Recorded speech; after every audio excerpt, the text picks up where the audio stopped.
Pag may siomai, syempre dapat meron ding chili garlic oil. Tara, gawa tayo, mabilisan lang to. Let's go! At ito nga ang ginamit kong mantika. Ito nga yung annatto oil. Pwede rin namang mantika lang. Pero ako kasi, pag gumagawa ako ng chili garlic oil, ito nga ang ginagamit ko, yung annatto oil.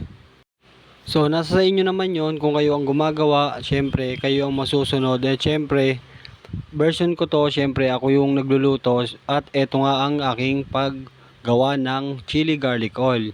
Ayan nga, nakikita nyo naman kung ano yung mga nilagay ko. So, napakasimple nga lang gumawa nitong chili garlic oil na kung gusto mong gumawa na sa bahay lang. So, ayan nga lang, garlic nga lang yan.